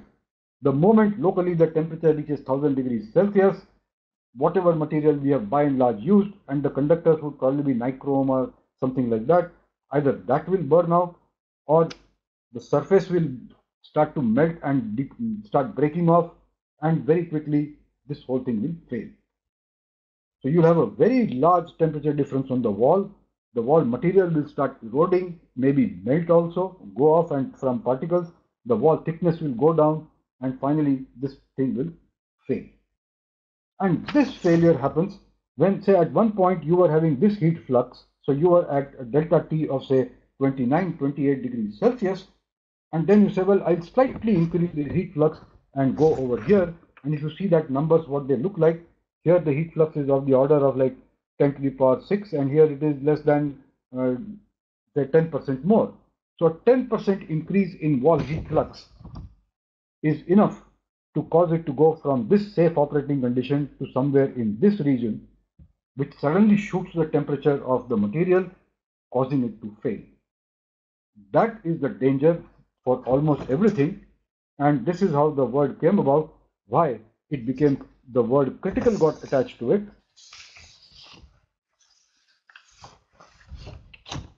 And this peak ended up being called the critical heat flux.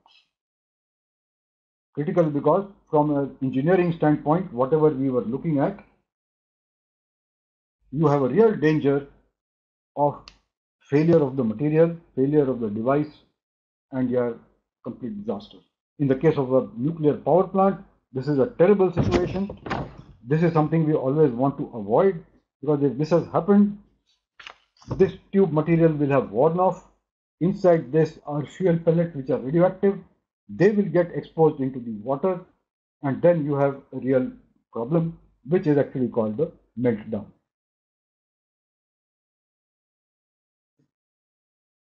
Something like this happened at Fukushima nuclear power plant, and finally that is why in nuclear reactors, the safety part, this is such a very, very important thing.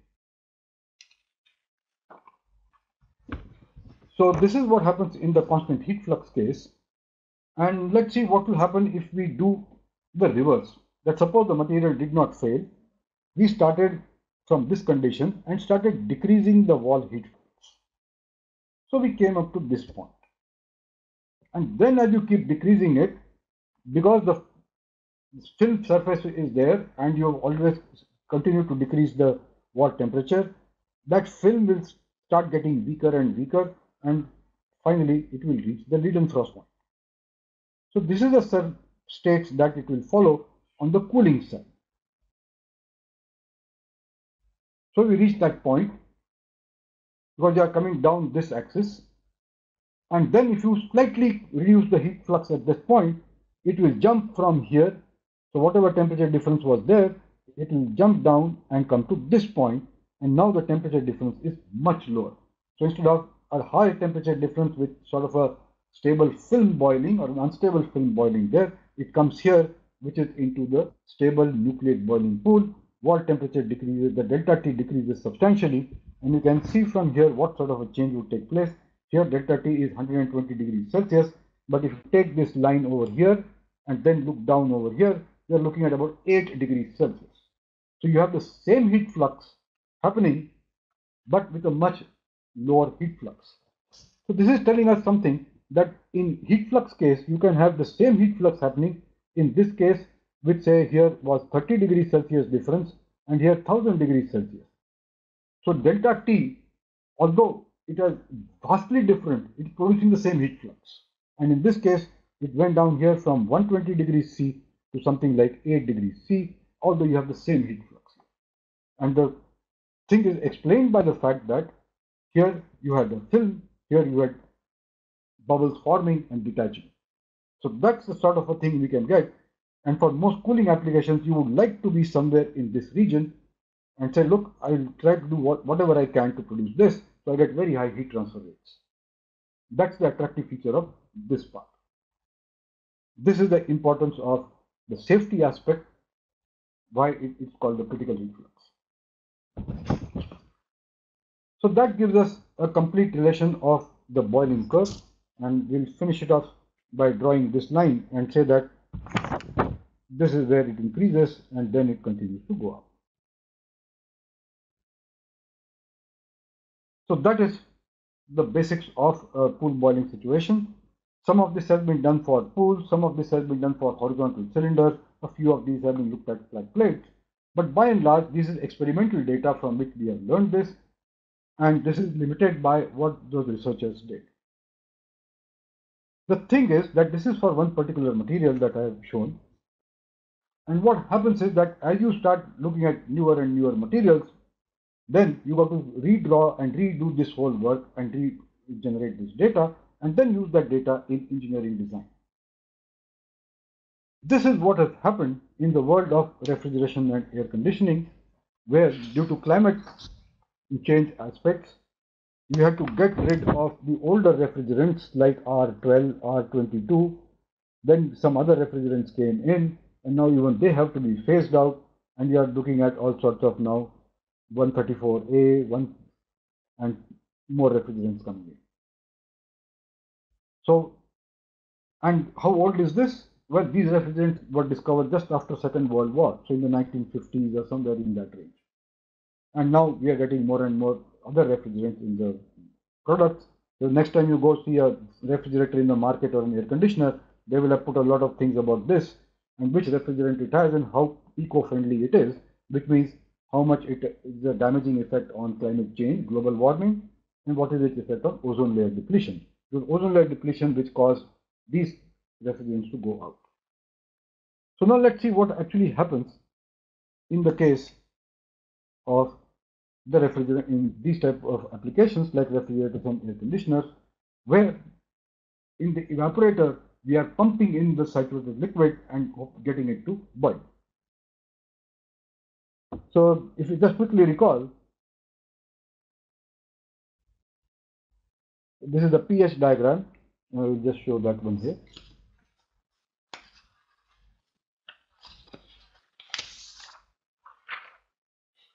So here is a refrigerant R23, and that's the pH diagram that you are familiar with from thermodynamics. Now if you recall, what we do in this case is that we take a certain pressure at which the compressor has discharged the fluid. That is like 10, 15, 20, 25 bar, somewhere in that range. And so this is megapascal, and this is 2 bar, so like 6 bar here. So we have a slightly subcooled liquid at the exit of the condenser. So the condensation process we'll look at tomorrow when we study condensation. And it is this state from where throttling takes place when we come down to some pressure like somewhere over there. We produced a wet state, dryness fraction like about 15%, 10%, 20%, something like that.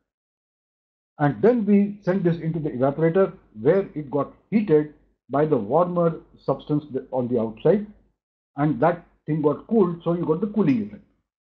And then this got heated up, it came out like this.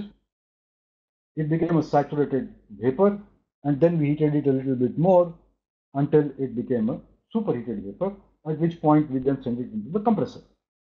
So this part is the boiling heat transfer. This part is your plain convective heat transfer. This we have studied. Well, let's see what happens over here. The point for putting out this thing is that the entry state into the evaporator is not a saturated saturated liquid, but a wet state, about 10-15% quality. That's the difference. But what I'm going to explain now is we will say, well, let's not worry too much whether it was 10-15% or not. We will see a tube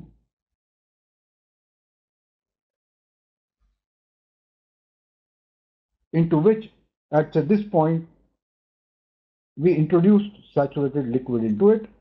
It goes to this whole tube, and this is could be several meters long, and exits at this point as saturated vapor. So we are saying that we are going from x equal to 0 condition at the inlet to x equal to 1 condition at the outlet.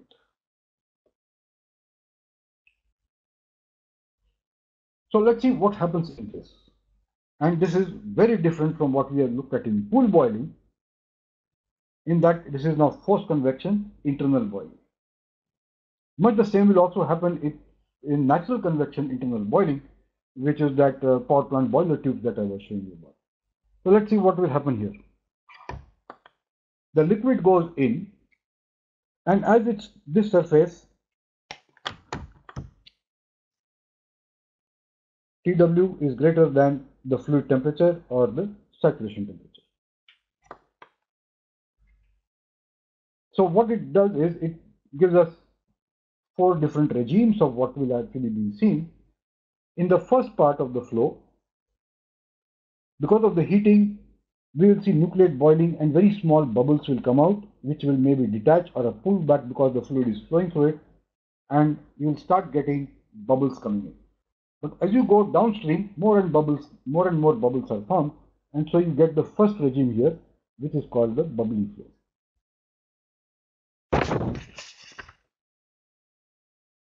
Then, as more heating takes place, more and more bubbles are formed, their size increases, and gradually they start joining up and forming a bigger irregular shape type of a void, which is called a slug. So this regime, where you now see these type of things happening, this is called the regime of slug flow. So here you had nucleate boiling locally happening at the surface, and pool boiling just told us that there will be very high heat transfer coefficient over here. Then you have something forming here, and a little bit of increase, but not too much increase. And then after some point, these slugs will become so big that they will occupy most of the volume, and the liquid will now be confined to the other thing as drops inside the slugs. And here we now know that surface is now largely in contact with the vapor, so heat transfer coefficients will come down, and so the rate at which this liquid now, instead of bubbles, we have droplets here, and this is called an annular flow. That means it has reached a point where you have now largely a vapor over there and only liquid droplets inside this. So this is annular flow, and finally when this whole place is occupied by the vapor with little bit of drops, and they are also slowly becoming smaller and smaller in size, this is called as a mist flow. Looks like a mist, the mist flow is the name. And finally, all these droplets have disappeared, and all you are left here is saturated vapor coming out. So these are the 4 regimes that happen in forced convection inside.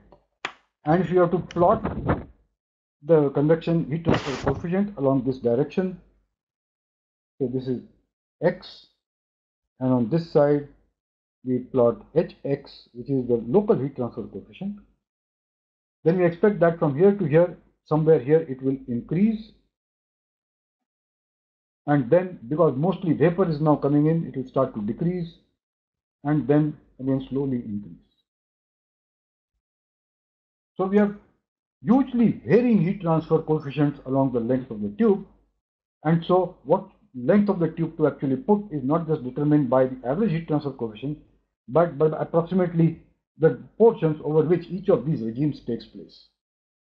And really speaking, you don't have an exact point that this is 1.1 meters and this is 3.1 meters or 4.6 meters. This is a continuous movement from this to this, and you can strictly cannot say that this is where the bubbly flow ends and this is where the slug flow begins and this is where the annual flow ends. So we can't exactly say what the lengths are. So there will be some uncertainty with those lengths, but this is the way in which we will end up doing these things. Yeah. Okay. So this is what is happening in forced convection in a tube flow, and that covers whatever is known about boiling transfer. What we need for this course is pool boiling, the physics of pool boiling, and some correlations for problem solving, and internal forced flow boiling, and some correlations for that. So with that, we have covered most of what we wanted to do in boiling. We'll now have questions. Okay. Okay, so here is the question there.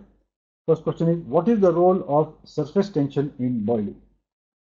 Okay, so let's take that point over there and we'll go back. We have drawn several of these things, including this forced convection in a tube. So I'll just keep this picture here and let's see what happened in the pool boiling case.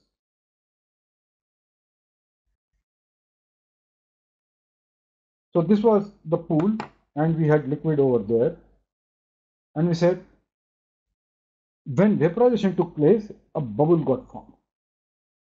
Now, whenever we look at bubble, what bubble is it's a interface between a vapor and a liquid. So the surface is governed by surface tension. So this is a central player in that.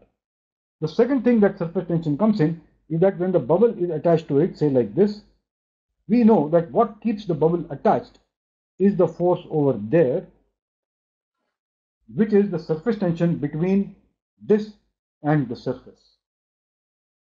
So that's the reason why surface tension is critical in first in formation of the bubble, and second at some point why this bubble will become big and break away from this.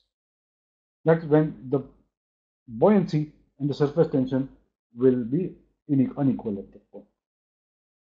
Okay, so this is the role that surface tension is playing in the boiling process. The same thing is happening over here.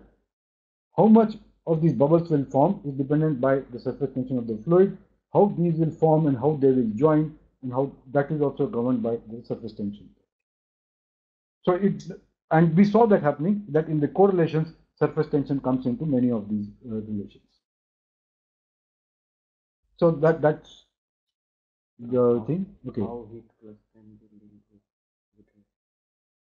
Okay, so the question here is how heat flux can be linked with Leidenfrost point. So I guess your question is that this expression which has come here.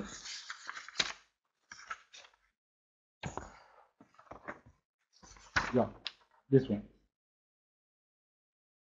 So what the question seems to be is that once we say that the minima, why is it constant for a fluid at a given pressure? Well, the thing is happening is that what has happened there is that you got some sort of a continuous vapor blanketing of the surface and nothing else is affecting it.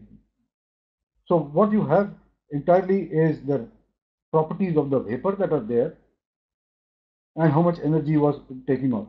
So in that sense, because you had a stationary type of a system, that you had a surface on which this was there all the time, the liquid would come at some point quickly become a big vapor. So you are looking at a sort of a quasi-static situation where on the surface you always have a vapor blanket on it. And so once we have decided what pressure it is, everything seems to be getting fixed. And that is why we get that there is a unique heat flux associated with the Leidenfrost point. And much the same way, there is also a unique heat flux associated with the critical heat flux point.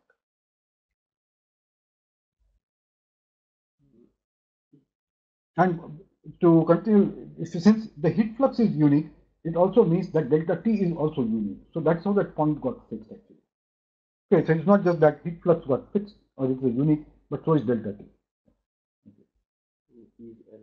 C occurs at 1.2 degrees Celsius or Okay, the question is, will the Leiden frost point occur at 120 degrees C for all fluids? Well, it will vary from fluid to fluid. The picture that I have shown is for water. If you have any other fluid that you are looking at, this curve will be completely different. So, but the shape of it will be same, but the absolute numbers at which things come, that will not be the same. One of the difficulties with boiling is, and this question raises that possibility, that if I do an experiment on, say, water and develop all these correlations, can I then automatically extend that to any other substance, say propane or R134A or something like that? Well, the nature of these is that if you can, most of these we are not able to fully non-dimensionalize. It also depends a lot on the surface properties, and so it's a very difficult to say that you can use the same thing for any that we have. Some of these expressions can be generalized, some cannot be. So you'll have to keep that in mind while using it. And even if you do it, as I mentioned, uncertainties of plus minus 50% are not uncommon. So these are relatively this, and that uncertainty comes about because of scatter in the data. That different people do different experiments, they get different points, and the data gets spread on a very large range. So there's that issue with that. is there any possible increasing temperature gradient after? Okay, the next question here is the difference between cooling curve. Okay, there is no difference. I have just used the same term. The same curve is there. It's called you can call it either of them. That's not a problem. So what I've drawn and what I've shown is you can call it pool boiling curve or the boiling curve. The reason why I have called it as the pool boiling curve is simple because in forced convection, that tube that I showed you, this boiling curve does not apply there. The phenomena is completely different. Maybe locally something could happen, but still we don't see this type of thing happening there. But yes, if you have a constant heat flux wall and you are pushing liquid into it, then maybe at some point you will get a critical heat flux and you could have a problem over there. Okay, is there any possibility of increase in temperature gradient after Leiden frost point? If it is so, under which conditions? So the question, is there any possibility of increase in temperature gradient? I am not able to clearly figure out what the question is. So what is happening is, well, what is happening here is that as delta T is increased, we start getting these states. So the temperature is increasing. And if you look, I know what you're mentioning by the temperature gradient, if you are looking at this temperature gradient, well, yes, it is increasing.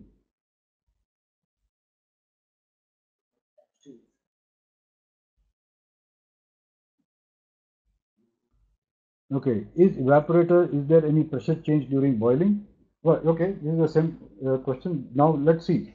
I just drawn here what happens in post convection in a pipe. And you can see that you also would like to know the pressure drop in this particular case. And so how do I get pressure drop? Well, all the fluid mechanics you have learned tells you what is pressure drop for a liquid. It tells you what is pressure drop for a gas or a vapor. And those are all nice and beautiful non-dimensional forms. But what happens here? How do I tell pressure drop in a bubbly flow? Very difficult. Pressure drop here, pressure drop in this, pressure drop in this. So the only thing to do is to do a lot of experiments, figure out what is the pressure drop at different points, and from there develop some relation that for this material, for this tube, with this roughness, for this temperature, this is the type of pressure drop you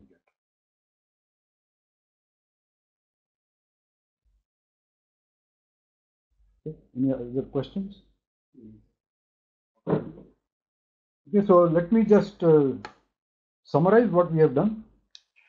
We started by looking at boiling, and we said there are 4 possibilities, and for each possibility I have given you some examples of engineering where we actually use that. And I've also mentioned that there are some applications where we are actively exploiting boiling heat transfer for cooling purposes, and the newest applications are electric vehicles and computer chip cooling. We then looked at an ideal case, what is called pool boiling, and we saw what happens in that. And we then saw that we generated a boiling curve, And from there, you are able to see what is happening with what the relation between heat flux and the temperature difference enforced on it. We then saw why critical heat flux is called critical. What happens when you have isothermal continuous increase in the temperature of the wall? Then what happens? And what is if there is a continuous increase or decrease in the heat flux? Then what happens? And that gave us the idea of a critical heat flux, which is a very important thing in the safety of the product. We finally looked at a pipe or a tube through which a refrigerant or a material is flowing, which is getting heated up, and we saw what is the physics of that flow and how we can get heat transfer coefficients for it.